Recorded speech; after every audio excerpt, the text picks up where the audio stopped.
नमस्कार, मैं शशांक। आप देख रहे हैं H24। चलते हैं खबरों की ओर। भोपाल में ललितेश्वर मंदिर का निर्माण किया गया। ललिता नगर में भोपाल के विज्ञान भवन में हेल्थ को लेकर एक वर्कशॉप की गई है। उसके बारे में भी हम आपको आगे बताएंगे। आइए जानते हैं प्रतिभा सिंह तोमर से मंदिर के कार्यक्रम को लेकर। ये मंदिर के प्रेरणा बहुत पहले जब ये कॉलोनी का निर्माण शुरू किया था तो हमें लगा एक मंदिर तो होना चाहिए, कोई भी कॉलोनी हो। और उस समय यहाँ कोई बस्ती नहीं थी, खाली मैदान था। अब लोग रहने लगे हैं, आबाद हो गई, तो हमें लगा नहीं एक अपन मंदिर का निर्माण तो करें। ये प्रेरणा एक तरह से ऊपर से ही मिली, समझे कि सबसे पहले यहाँ शिव जी आए, आ ही गए वो, समझो जबरदस्ती आए थे, और उनके साथ उनका पूरा परिवार आ गया। मैम कब हुई कॉलोनी का निर्माण, कब हुआ था? कॉलोनी तो पहले बची, अब है, अभी भी ये पूरी नहीं बच पाई, अभी चल ही रही है। प्लॉट बिकते जा रहे हैं, लोग मकान बनाते जा रहे हैं। मैम कॉलोनी का नाम क्या है? ललिता नगर। मैम जैसे कि प्राण प्रतिष्ठा कब से शुरू हुई और कब समापन होगा? ये 20 तारीख को कलश यात्रा थी, आज 21 तारीख है, और पूरे विधि विधान से उनकी प्राण प्रतिष्ठा हो रही है। जलवास, अन्नवास, पुष्पवास, शयनवास, और उसके बाद स्नान के बाद प्राण प्रतिष्ठा होगी। मंदिर में कौन कौन आया उपस्थित रहे यहाँ पर? पूरे ललिता नगर के रहवासी, आसपास की सारी कॉलोनियों वाले। मतलब ये मत कहिए कि आप किसी एक व्यक्ति के द्वारा है, हम तो सिर्फ माध्यम है, बाकी तो सभी उपस्थित रहेंगे। कोई विशेष अतिथि का है क्या? नहीं, ये विशेष शक्ति भगवान है ना। रामेश्वर शर्मा वगैरह? नहीं, हमने उन्हें बुलाया है, वो आएंगे आशीर्वाद लेने, तो सभी आएंगे।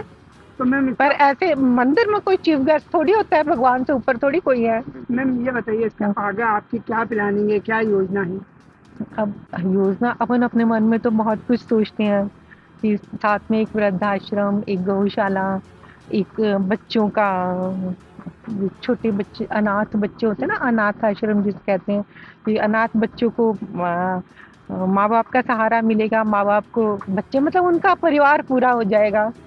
जैसे ना BHEL में SOS ग्राम, कुछ इसी तरह की छोटी छोटी यूनिट, कि एक फैमिली होती है, उसमें 10 लड़के होते हैं, जो एक माँ समझे उनको, उनका किसी का कोई परिवार नहीं होता, वो आपस में एक परिवार की तरह रहते हैं। सोचा तो बहुत कुछ है, जो हर इच्छा ऊपर वाला जो करवा दे। मैम ईश्वर ने आपसे ये सब कुछ करवाया है, जी।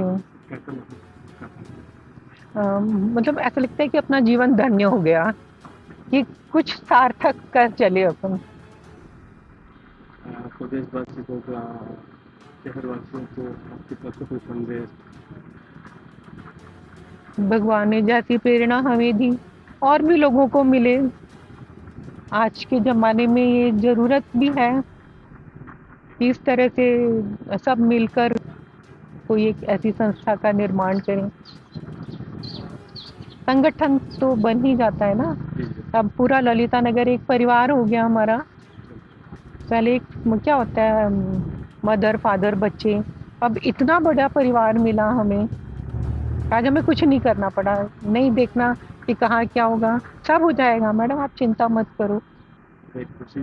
बहुत बहुत आपकी शांति। हम मिलते हैं छोटे से ब्रेक के बाद।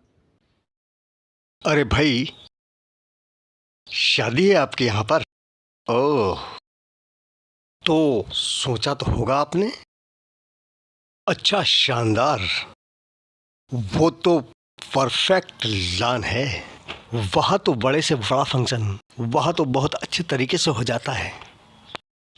मैंने अपनी बहन की शादी शानदार से ही की थी, बहुत कम पैसों में, बहुत शानदार होने वाली है। तो आइए ना, शानदार रेस्टोरेंट और पार्टी लॉन पर, शहर के नज़दीक ही, अब आपके बजट में शानदार। मैं डॉक्टर आर्य छहता, और आज जो कार्यक्रम हो रहा है होलिस्टिक हेल्थ केयर को लेकर, इसको हमारी संस्था अविंद शिक्षा प्रचार समिति के माध्यम से साइंस एंड टेक्नोलॉजी के सहयोग से हम इसको आज कर रहे हैं। और इस प्रोग्राम के बारे में कुछ क्या क्या करना चाहिए?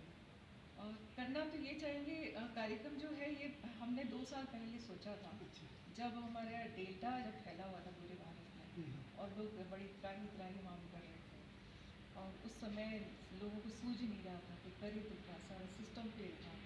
हमारे साथ मेडिकल क्षेत्र के बड़े अच्छे डॉक्टर्स खड़े हुए हैं, ये सब अनुभवी है उस समय के, कि हम चाह के भी कुछ कर नहीं पाए, बहुत कोशिशें हुई। तो उस समय ये बातें दिमाग में आ रही थी कि अगर ऐसा समय हमारे साथ फिर रिपीट होता है, अभी तो हो रहा है सो हो रहा है, लेकिन अगर फिर रिपीट होता है तो हमारी क्या तैयारी होनी चाहिए। तो उससे प्रेरणा लेके हमने बहुत सारी चीज़ें तैयार की, और ये कार्यक्रम का उद्देश्य पीछे यही है कि हम ऐसे लगातार कार्यकर्ता वॉलंटियर तैयार करें कि जब कभी भी ऐसी समस्या आए तो हम उसका सामना करें। आगे लड़ाई जारी रहेगी। अरे लंबी चलेगी, क्योंकि ऐसी समस्याएं कभी कहकर आती नहीं है, और ऐसा भी नहीं है कि होनी नहीं कभी। जब प्रकृति है तो वो अपना स्वरूप दिखाती है, तो स्वाभाविक है हमें भी उसके लड़ने के लिए तैयार रहना चाहिए। लोग अपनी पद्धति को भूल गए हैं और बचाव वहीं पर है, तो बस उसकी तरफ ले जाना चाहिए। जैसे कि आज के प्रोग्राम का जो मेन सब्जेक्ट है वो है होलिस्टिक हेल्थ केयर। मीन्स एक प्रकार से देखा जाए तो जीवन जीने के लिए एक समग्र जीवन शैली जो हमें हमारी हेल्थ केयर के लिए मानी गई है। तो डॉक्टर RH लता मैम का एक अच्छा सा प्रयास है कि बहुत सारे अलग अलग पैथी के वक्ताओं को एक ही मंच पर एक समग्रता के साथ में उन्होंने रखने की कोशिश की है कि एक हेल्थ के लिए एक स्पिरिचुअल एस्पेक्ट, एक योगा वालों के लिए एक आयुर्वेदिक एस्पेक्ट हो, मतलब टोटल जो सनातन में जो कुछ भी वेदों में वर्णित है कि एक स्वस्थ स्वास्थ्य रक्षणम आतुरस्य विकार प्रशमनम, कि एक स्वस्थ व्यक्ति को स्वस्थ कैसे रहना है और एक आतुर व्यक्ति की चिकित्सा कैसे करनी है, इस पूरे सब्जेक्ट को लेकर आज हम यहाँ पर मंच पर डिस्कशन कर रहे हैं। और कोशिश और प्रयास यही है लगातार कि कोविड ठीक है आया गया या है या आएगा पता नहीं, बट क्योंकि कलयुग के अंतिम चरण में है, डेफिनेटली बीमारियों का शुरुआत हो चुकी है, ऐसी पैंडेमिक अब निरंतर जारी रहेंगी। क्योंकि आप देख रहे हैं अभी मौसम देखिए, भीषण गर्मी में रोज बारिश हो रही है, ओले गिर रहे हैं। तो हमने जब अपने जलवायु अपना पूरे पंच महाभूतों को विकृत कर दिया है तो जाहिर सी बात है पंच से बना हुआ ये शरीर भी विषाक्त हो चुका है और बीमारियां लगातार हार्स होती रहेंगी क्योंकि हमारी प्रतिरक्षा तंत्र जो है वो पूरी तरीके से डैमेज है। तो उसी सब्जेक्ट को लेके आज एक प्रयास किया गया है कि सारी पैथी, सारी होलिस्टिक अप्रोच के साथ में हम स्वास्थ्य के ऊपर काम करें, जीवन प्रबंधन की कार्यशाला के साथ में एक स्वस्थ जीवन जीने के लिए क्या प्रयास कर सकते हैं इस पर हम डिस्कस करें। कि ये holistic health care workshop organise की गई थी जिसके लिए हम लोग काम कर रहे हैं, जिस पे ये है कि अभी सिर्फ एलोपैथी पे नहीं देखना है। अगर ऑलरेडी लोगों का ये मानना हो गया है कि हमें ऑल्टरनेट मेडिसिन, आयुर्वेदा, होम्योपैथी इन सब से भी लाभ मिलता है, तो इस चीज़ को आगे से आगे कैसे लेके जाएं, हर एक घर में इस चीज़ को कैसे पहुंचाएं, उसके फ़ायदे कैसे बताएं, उसी को लेके, उसी एक डायरेक्शन को लेके, लक्ष्य को लेके हम लोगों ने ये इनिशिएटिव स्टार्ट किया है। उसके अलावा ऑफ कोर्स जीवन प्रबंधन की पाठशाला हमारा एक दूसरा इनिशिएटिव है, एडूजी लाइफ के नाम से, जो लड़कियों के लिए, छोटी लड़कियों के लिए काम कर रहा है पिछले 2 साल से। उनको 10 क्षेत्र में हम शिक्षा दे रहे हैं लाइफ मैनेजमेंट के ऊपर। तो ये अलग अलग इनिशिएटिव्स हैं। ऑब्वियसली सबका जो एक मेन इंस्पिरेशन है वो यहीं से आता है। मम्मी इस क्षेत्र में काफ़ी दशकों से काम कर रही हैं, तो जो उन्हें लगता है कि इस चीज़ में जो उन्होंने देखा है कठिनाइयाँ लोगों के जीवन में, कि इस क्षेत्र में कुछ काम करना चाहिए, तो हम सब शुरू हो जाते हैं। हमारी पूरी यहाँ पे टीम है, मम्मी से बहुत सारे लोग जुड़े हुए हैं, तो वो सब मिलके इसमें हमेशा जुड़ते हैं और समाज को आगे बेहतर बनाने के लिए हम लोग ये इनिशिएटिव्स लेते हैं। सर्वप्रथम तो लता दीदी को बहुत बहुत हार्दिक शुभकामनाएं, उनकी बिटिया सोनिया जी को, और जो विंध्या शिक्षा समिति है उसके माध्यम से वर्कशॉप की गई है उनको भी बहुत बहुत बधाई। क्योंकि आज के समाज में ऐसे प्रेरक और जागरूक करने वाले लोग बहुत कम होते हैं जो वास्तव में अपनी कार्यशैली से और लोगों को समाज के माध्यम से जोड़कर उनके भविष्य के लिए निर्माण करते हैं, ना केवल शारीरिक तौर पर बल्कि भौतिक तौर पर भी। और उनमें इनका दीदी का सबसे बड़ा योगदान रहा है, पहले भी और आगे भी भविष्य में चलता रहेगा। और रहा सवाल होलिस्टिक वर्कशॉप जो है वो शिक्षा के माध्यम से लोगों को जागरूक करने के माध्यम से, साथ ही ना केवल शारीरिक बल्कि मस्तिष्क के हिसाब से और ओवरऑल पर्सनालिटी डेवलपमेंट जिसको कहते हैं, और एज अ डॉक्टर जो अपन कहते हैं कि precaution is better than cure, ये उसी का एक ट्रेनिंग पीरियड समझ लीजिए कि जिसके माध्यम से हम स्टूडेंट्स को या आने वाली जनरेशन्स को उनको सचेत कर रहे हैं।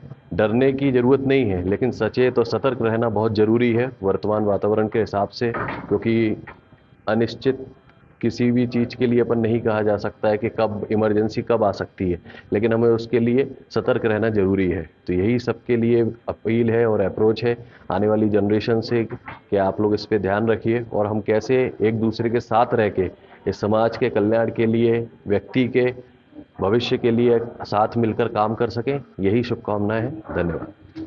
हम मिलते हैं ब्रेक के बाद। बिटिया की शादी हो या बेटे की बारात, बर्थडे हो या सगाई की रस्म, मेहंदी हो या हल्दी की रस्म, उबटने से लेकर वलीमे तक, फलदान से लेकर रिसेप्शन तक, हम रखेंगे आपका ख्याल। Documentary film, ad film, video, song, all events coverage के लिए आज ही कॉल करें।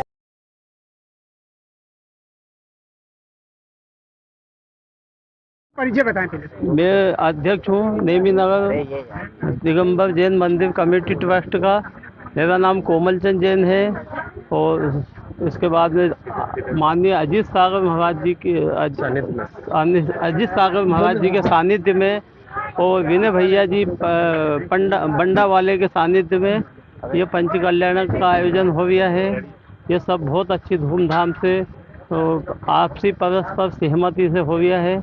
जैसे आपके यहाँ बताएं, जैसे आपके यहाँ प्राण प्रतिष्ठा का कार्यक्रम रखा जाता है, इस प्रकार से हमारे यहाँ ये मतलब थोड़ा बड़े रूप में होता है। मतलब ये भगवान की प्राण प्रतिष्ठा का कार्यक्रम है, मतलब पंच कल्याणक महोत्सव है ना।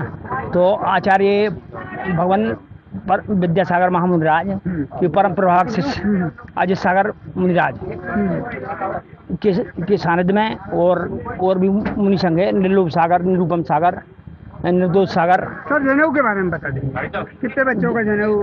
अब जनेऊ के बारे में संस्कार 108 बच्चों का और बाकी सब बच्चियों का कुल टोटल मिलाकर 200-250 बच्चों का उपनयन संस्कार हुआ है।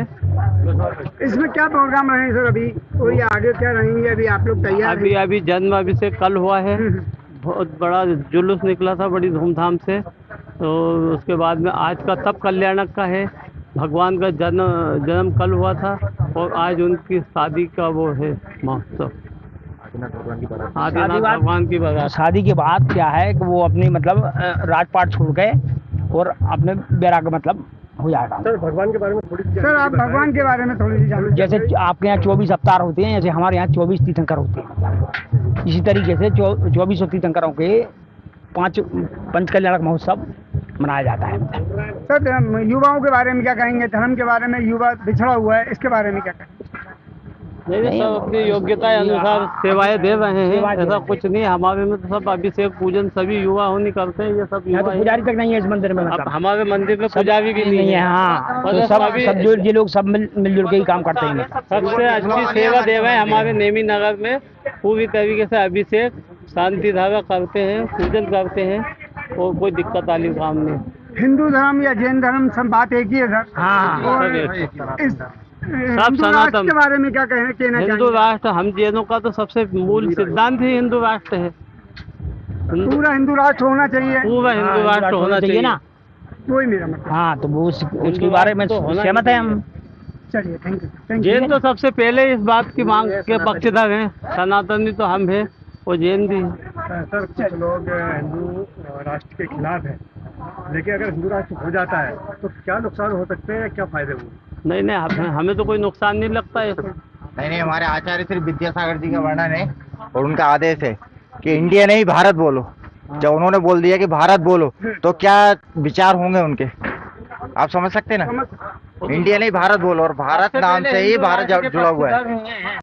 सबसे पहले हिंदू राष्ट्र के पक्षधर हैं। बोला जाता है। हाँ भाई, हबीबगंज रेलवे स्टेशन का नाम ही बदल दिया है उनने, मतलब भाई हबीबगंज की जगह रानी कमलापति। अब हम उसके पक्षधर है पूरी तरीके से।